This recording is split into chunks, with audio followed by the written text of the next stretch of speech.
Hello students, myself Sunil Khamra. I'm Tech from IIT Delhi and teaching physics and mathematics for past 20 years. अभी तुम लोग मुझे मेरे YouTube channel tutor दोस्त पे देख रहे हो.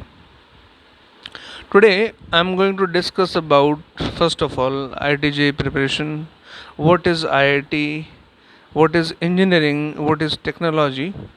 आई थिंक सबसे पहले क्या चीज़ रहती है कि many times we do lots of things in life, है ना. बस हम कुछ सुन के या कुछ देख के और स्टार्ट कर देते हैं. आई थिंक मतलब आई मीन बहुत कंप्लीट इन्फॉर्मेशन लेके अगर हम कुछ करें तो results will be fantastic, right. तो सबसे पहले मैं एक चीज़ बताता हूँ यहाँ पे, एक छोटी सी बात, मेरे लिए डेफिनेटली छोटी सी बात है कि इंजीनियरिंग क्या है. तो इंजीनियरिंग का एक सिंपल सा मतलब ये है कि जैसे मशीन जो है, मशीन इज़ सिंपली व्हाट कि whatever we want to do in our life, अगर कोई मैथडोलॉजी जिसको मशीनरी टूल कह सकते हैं, जो उस काम को थोड़ा ईजियर कर दे. लाइक एक पंखा है या एक लाइट है, एक व्हीकल है, तो हमारे कई सारे काम ईजी हो जाते हैं. तो इंजीनियरिंग का बेसिक पर्पस, एकदम से फंडामेंटल पर्पस जो है वो ये है. उसके बाद फर्दर अगर हम और डिटेल्स में आगे जाते हैं कि हम नेचर के बारे में बहुत कुछ जानना चाहते हैं. किसी ने टेलीस्कोप खरीदा और वो स्पेस को देख रहा है, कोई अर्थ के अंदर क्या चल रहा है वो जानना चाह रहा है, क्लाइमेट चेंजिंग जो जानना चाह रहा है. तो इन सब से कंसर्न जो भी डिटेल्ड इन्फॉर्मेशन है वो कैसे कलेक्ट करनी है, उस पर कैसे वर्क करना है, कैसे एक्सपेरिमेंट्स करने हैं, that all comes in engineering. मतलब तुम कह सकते हो कि every part of the life, everywhere engineering is concern. From morning to evening तुम आराम से देख सकते हो, all around us there are lots of things regarding engineering. जैसे you can see simple that I am saying, जो slide में दिखा रहा हूँ मैं, problem solving, creating cars, built environment, sports, health, medicine, fashion, beauty, gadgets, galore, ये वो चीज़ें सामने रखी हैं जो तुम्हें समझ में आ सकती हैं ईजीली. बहुत बेसिक चीज़ें हैं जो हमारे आसपास रहती हैं, तो इनसे तो तुम अच्छे से कंसर्न हो. सॉल्विंग प्रॉब्लम्स लाइक यू, अभी तुम्हें कहा जाऊँ, मतलब तुम्हें जो समझ में आ जाए, जो कहा जाए कि lots of softwares everyday market में है.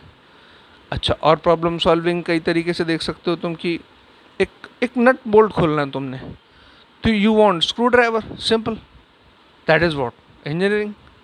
क्रिएटिविटी, कार हैं, different models, different types of engines, fashion, beauty, sports में कितने सारे इन्वेंशंस, कोई ना कोई नई नई चीज़, उसका डेवलपमेंट हमेशा चलता रहता है.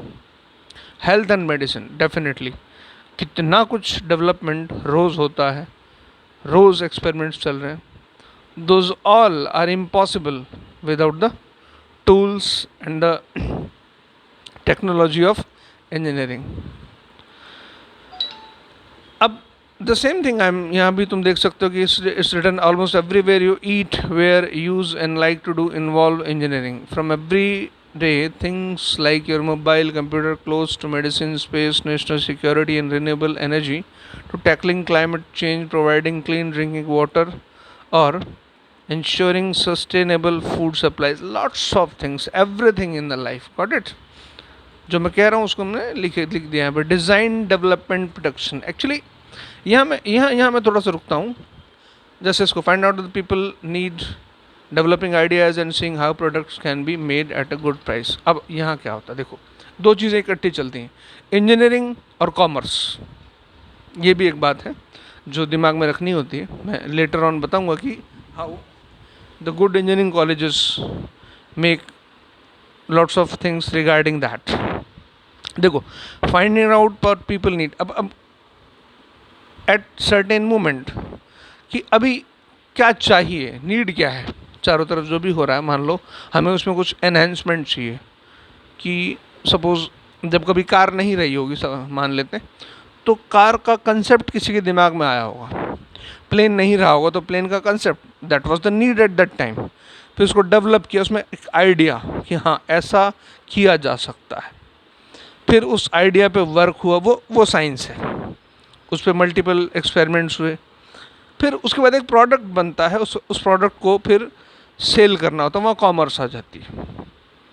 तो नो डाउट पहली चीज़ तो फंडामेंटल क्या है, टेक्नोलॉजी और उसका development, that is part of engineering. तुम कह सकते हो कि इनिशियली 80% तो हमारी टेक्नोलॉजी है, 20% उसकी मार्केटिंग या जो I can say that commerce का जो पार्ट है, that is involved in that. Developing the product on time and running tests to make sure it's safe and reliable. अब ये भी एक बात है कि कोई चीज़ बना दी गई, जो पहला प्लेन बना होगा डेफिनेटली, और जो आज की प्लेन की टेक्नोलॉजी है उसमें डेफिनेटली बहुत एनहांसमेंट है, बहुत डेवलपमेंट है। तो development time to time definitely ज़रूरी है और होता भी रहता है। तो this is also part of engineering. ऐसा नहीं कि जैसे अब तुम ये सोचो कि मैकेनिकल इंजीनियरिंग में कुछ नया काम नहीं हो रहा होगा, सब कुछ तो बन चुका, नहीं, not at all. There are new designs of new machines every day, students के दिमाग में आते रहते हैं, साइंटिस्ट के दिमाग में आते रहते हैं, एवरी डे वर्क चलता रहता है, कोई ना कोई और एक अल्टरनेट ढूंढा जाता है कि सपोज़ कोई भी एक मशीनरी है, उसमें उसको माइक्रो मशीनरी बनाना है और एफिशिएंट बनाना है। There could be multiple aspects. Producing something that makes our lives better, whether that's a new games, console, high-tech sports equipment, or quicker, greener, and safer level. The same thing I'm saying, है ना? Now, वैसे तुम Google पे type करो तो you can find the types of engineering. तो यहाँ एक सिंपल नाम जैसे मैं दे रहा हूँ, just as science is divided into separate field such as biology, chemistry and physics.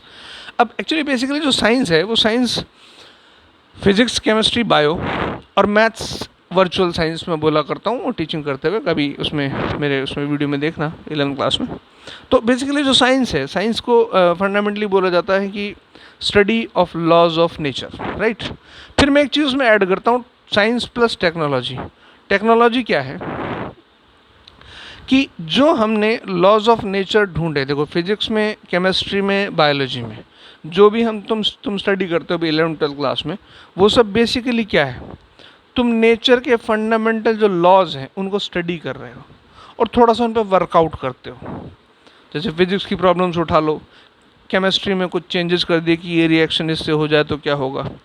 Physics में कुछ तुमने कहा कि सपोज एक स्फीयर है, रोल कर रहा है, रोल करते करते अचानक ऊपर चढ़ जाए तो क्या होगा। जस्ट एक इनिशियल लेवल पर एक्सपेरिमेंट्स होते हैं, लेकिन सारे किस में होते हैं, under the laws of nature. अब तुम 11th-12th में ये चीज़ पढ़ते हो, आगे इंजीनियरिंग में इन सब चीज़ों को और डिटेल्स में पढ़ा जाता है एक्सपेरिमेंट्स के साथ में। अब टेक्नोलॉजी किसको कहते हैं कि using that fundamental laws of nature, अगर उन लॉज ऑफ नेचर के को डेफिनेटली उनको हम डिसअलाउ तो कर ही नहीं सकते, उनके अंदर रहते हुए हमने कुछ भी ऐसा डिज़ाइन कर दिया जो हमारे किसी पर्टिकुलर एक टारगेट को कंप्लीट करा। फॉर एग्जांपल मैं एक इंजन का एग्जांपल लेता हूँ। यूजुअली इंजन जो है वो थर्मोडायनेमिक्स के प्रिंसिपल पे वर्क करता है कि heat can be converted into mechanical energy. ये सिंपल सा एक थ्योरी है, नेचर का रूल है। अब इंजन जो है, इंजन इस पर्टिकुलर थ्योरी को एक रियलिटी में कन्वर्ट कर रहा है। उसका तरीका क्या है, एक पिस्टन है, पिस्टन के अंदर पेट्रोल जाएगा, बर्न होगा, गैस फिलअप होगी, piston up and down move करेगा, क्रैंक शाफ्ट सिस्टम होगा, वो टायर को घुमाएगा। अब कहने का मतलब ये जो एक फंडामेंटल रूल था थर्मोडायनेमिक्स का कि heat energy can be converted into mechanical energy, उसमें जो जिन्होंने डेवलप किया, जो साइंटिस्ट रहे, उन्होंने उसको इस तरीके से उस पर्टिकुलर लॉ को, लॉ वही है बेसिक, बस कुछ टूल्स बना लिए ताकि हीट को, एनर्जी को मैकेनिकल में कन्वर्ट कर सकें। अब टूल में दिमाग लगाना, this is called technology. Usually कई बार लोगों को जो पीपल मतलब जो मिस इंटरप्रेट करते हैं टेक्नोलॉजी का मतलब ये है नया मोबाइल आ गया, ये ऐसा नहीं है। टेक्नोलॉजी का मतलब ये है बेसिकली कि जब एक इंजन भी बनाया गया या एनीथिंग, फॉर एग्जांपल मोबाइल भी लिया गया, तो रेडियो वेव्स ऑलरेडी नेचर में एग्जिस्ट करती हैं, बरसों से करती हैं, सदियों से करती हैं। तुम बात करते हो तो भाई कुछ कनेक्शन तो होता होगा ना, दो लोग अगर बात कर रहे हैं तो आपस में क्या ट्रांसमिट हो रहा है, रेडियो वेव्स ऑलरेडी थी नेचर में। सिर्फ मोबाइल एक डिवाइस है, उस डिवाइस ने क्या किया, उन रेडियो वेव्स को यूज़ करके जो इन्फॉर्मेशन का जो ट्रांसमिशन या तुम कह सकते हो एक्सचेंज ऑफ इंफॉर्मेशन, उसको स्टार्ट किया, फिर उसमें एनहेंसमेंट होता गया। This is called technology. मतलब नेचर के एक फंडामेंटल रूल को अगर हम अपना दिमाग लगा करके कोई डिवाइस बना लेते हैं जो उन रूल के अकॉर्डिंग चले और हमारा कोई पर्टिकुलर टारगेट फुलफिल कर दे, तो दैट इज़ कॉल्ड टेक्नोलॉजी। और इसी के बेसिस पर जो इंजीनियरिंग के डिफरेंट फील्ड्स हैं वो इसी के बेसिस पर हैं कि अब हम टेक्नोलॉजीज़ जो हैं वो अलग अलग कैटेगरीज कर देते हैं। इसलिए इंजीनियरिंग की इतनी सारी ब्रांचेस हैं। बहुत लोगों को कन्फ्यूज़न होता है कि यार इसमें क्या है इसमें क्या है। तो भाई सिंपल सी बात है, अगर तुम्हें टेक्नोलॉजी समझ में आती है तो तुम उसके बाद अच्छे से समझ सकते हो कि अब हर टेक्नोलॉजी का अपना एक फील्ड होगा। जैसे मैंने यहाँ पे लिखा aerospace engineering definitely concerned with the rockets and all the space activities, तो ये बात ही अलग होगी। अब इसका कोई लेना देना केमिकल इंजीनियरिंग से ज़्यादा नहीं हो सकता, होगा कहीं ना कहीं, ठीक है, फ्यूल स्ट्रक्चर में, लेकिन बेसिक बात क्या है, aerospace engineers design, analyse, model, simulate and test aircraft, spacecraft, satellite, missile, rocket. तो डेफिनेटली इसका प्राइम काम तो ये हो गया ना, स्पेस से कैसे इंटरेक्ट करना। बायोमेडिकल इंजीनियरिंग अगेन, अब ये पर्टिकुलर टेक्नोलॉजी, इंजीनियरिंग को मैं टेक्नोलॉजी बोल रहा हूँ, वो मेडिकल साइंस में जहाँ हम इस टेक्नोलॉजी को अप्लाई कर सकते हैं, medical diagnostic, medical instruments, artificial organs, joint replacement, n number of things, कितना सब कुछ है, राइट। अब केमिकल इंजीनियरिंग में ऐसा नहीं कि तुम खाली केमिस्ट्री लैब में घुस जाओगे, वहाँ पे use of physics, chemistry, biology, discover and manufacture better plastic, paints, fuels, medicine. अब इस पर कितनी सारी जो इंडस्ट्रीज़ हैं जो यही काम करती हैं, semiconductors, papers and all other kinds of chemistry, chemicals by carrying out chemical reactions and purification. अब एक और बात है, मैं ज़रूर एक्सप्लेन करूँगा कि कोई भी इंजीनियरिंग का जो ब्रांच है वो टोटली इंडिपेंडेंट नहीं है, दूसरी ब्रांचेस का उसमें कुछ ना कुछ एक एक्सचेंज रहता है, इंटरफ्रेंस नहीं बोलूँगा। फॉर एग्जांपल जैसे मैंने अभी एरोस्पेस में बोला, तो फ्यूल डेफिनेटली उसकी पूरी केमिकल जो उसकी वर्किंग है वो मालूम होनी चाहिए, राइट। और अगर हम ये प्लास्टिक इंडस्ट्री जो भी चल रहा है उसमें मशीनरी या मशीन टूल्स होंगे, मैकेनिकल इंजीनियरिंग आ गई, राइट। तो these all are interrelated, लेकिन एक प्राइम फोकस जो होता है उसके बेसिस पर ये ब्रांचेस बनाए गए। लाइक अब सिविल इंजीनियरिंग की बात करें तो सिविल का बेसिक काम क्या है, कंस्ट्रक्शन। जो भी कंस्ट्रक्शन करना है मेगा लेवल पे, स्मॉल लेवल पे, उस कंस्ट्रक्शन से कंसर्न हमें क्या बेसिक टेक्निक्स चाहिए, क्या बेसिक्स जो हमें उसमें structural, transportation, material, project management, इन सब चीज़ों का भी हमें हिसाब किताब रखना है। बेसिकली उसमें जो डिज़ाइनिंग के साथ साथ उसमें ब्यूटी भी देना है, उसमें टेक्नोलॉजी भी लगाना है, स्ट्रेंथ भी देना है। These n number of things are in civil engineering. Further computer science and engineering, I think ये तो ऐसी चीज़ है कि अभी सब लोगों को बहुत ज़्यादा कुछ मालूम है कंप्यूटर साइंस और इंजीनियरिंग में, मोबाइल सबके पास ही है। तो इसमें क्या हो रहा है computer science engineering basic level पर, मैं इसको एक्सप्लेन करता हूँ। Computer science is simply what कि हमने जितना कुछ रियलिस्टिक वर्ल्ड में है उसको बाइनरी जो डेटा है या जो बेसिक जो लैंग्वेजेस हैं उनकी हेल्प से हमने कन्वर्ट कर लिया एक डिवाइस में, राइट। देन एनवायरमेंटल, इलेक्ट्रिकल, इन सब के बारे में, mechanical engineering, petroleum engineering, definitely you know lot about that, right. अच्छा, now I talk about the top engineering colleges in India, getting.